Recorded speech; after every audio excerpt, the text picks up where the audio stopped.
Okay, hello and welcome across to this next video where I basically want to show you how you can go and perform a search within forums, within websites, and use Google as a tool for you to do that.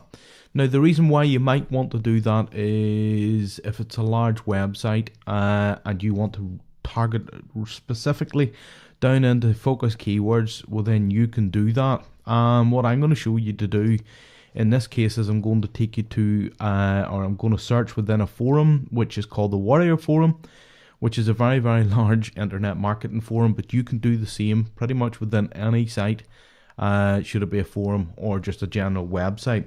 So what you do is you come to Google and you type in site, and then once you've got that, that's you telling Google the next website is what I want you to search within. So I'm going to type in, so I've got site warriorforum.com.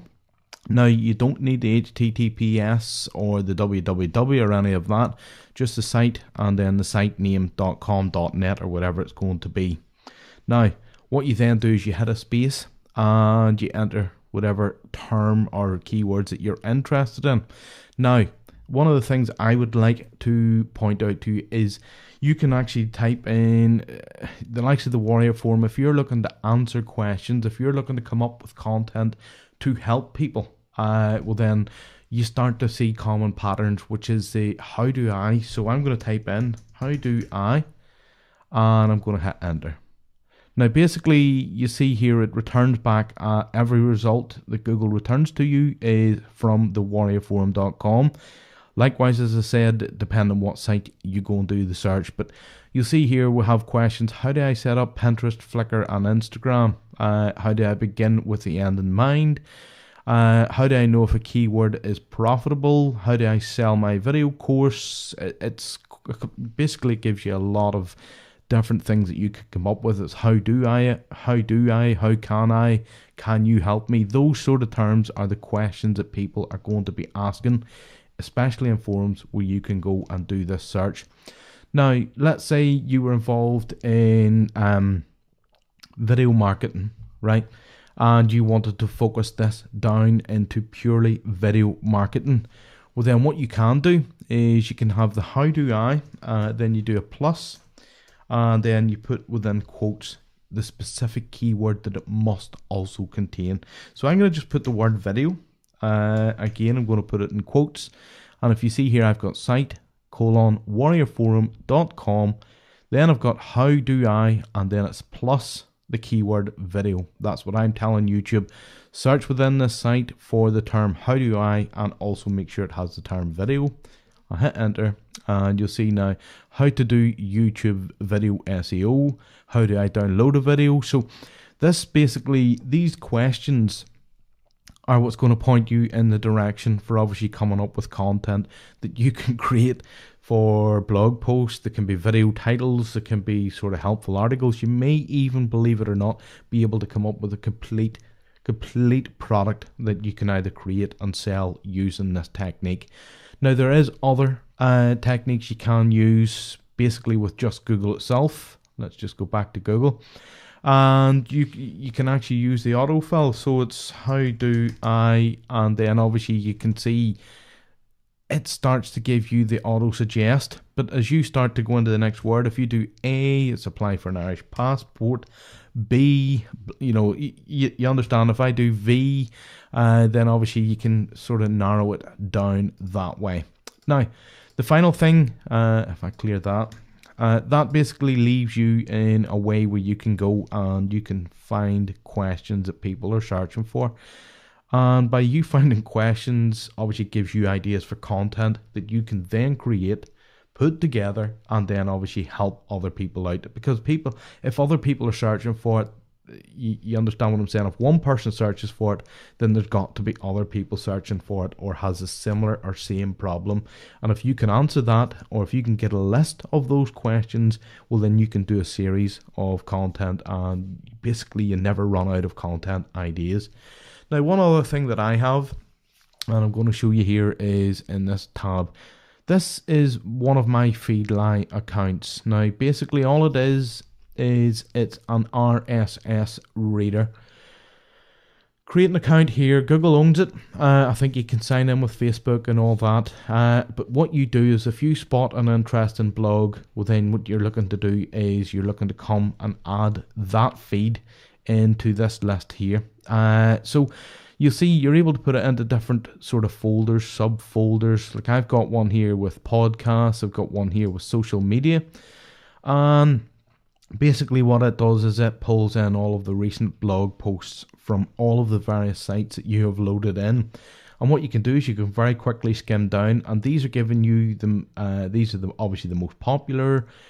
These are yesterday's posts, and then obviously getting older the further down you scroll. But what the thing is, if you tie them into just the general social media and all that stuff, well then you can scroll down and things will jump out at you. There will be articles, there'll be content online that jumps out at you and you'll find of interest. If I come into my tech folder, you'll see, it's not always perfect with tech, but you can sort it into folders and subfolders if you wanted and sort of gather your content that way. Now I find this is absolutely fantastic because, as I said, I never be stuck. I'll never be stuck for content ideas. When I come in here, I have a look through, and obviously, whilst I don't recommend plagiarizing somebody else's content, you can use their content, the titles, something about the content can inspire you to obviously go on and create your own. So if you use those two techniques, three techniques actually, because there's just the regular Google autofill, you can do the in-site search. You can also use feedly.com, and as I said, Google sort of interesting blogs within your niche, create your subfolders, and then add the feeds. So what I'm going to do very, very quickly is I'm going to show you how to do that. I'm just opening up broadcastgeeks.com. You'll see maybe by the time you make this website it'll look completely different, but I've copied the URL of broadcastgeeks.com, and what I want to do is add content. I'm telling it I'm adding it from a specific source. I paste in the URL, and what it's going to do is it's obviously going to go reach out to Broadcast Geeks, and it's going to pull the feed in. Now I can pull in two different things. I can pull in the feed for the content and a feed for the actual WordPress comments. All that I want is the regular feed. So if I select follow, you'll see here I have an option as to where I want to put the website. So if I put it into marketing, you'll see now it says it's following. So I should be fit to come back across into the marketing folder. I'll see here that obviously it hasn't pulled in the full image as of yet, but it's got how to avoid getting caught up in the details that's holding you back from success. That's the first post. That's the most recent post, and it has got it. It's pulled it into the feed. Now, each and every blog post I add, and every one of these other sites that they add into their websites, Feedly basically gathers all this up and puts this into order, so you can scroll down through all your favorite sites, all the sites that you use for inspiration, tips and help, and basically see them in this condensed format, which is a very, very good way for one, keeping up with content, and for two, having insane amounts of ideas. The final place that you can use, and I'm not obviously going to navigate and I'm just going to quickly talk about it, is go over to facebook.com and go into niche, relevant and targeted Facebook groups. Look out for threads that interest you, where people are either asking questions. Go into the various groups, see what people are asking, see what people are talking about, and go in with the view that obviously you're looking to come up with ideas for content. You'll normally get inspiration from somewhere. Once you've got the inspiration, then obviously you want to keep noting this down, add this into your mind maps, and then before you know it, you'll basically be inundated with the sheer amount of content that you can create for your business, for your lead magnets, for your blogs, for your video content moving forward.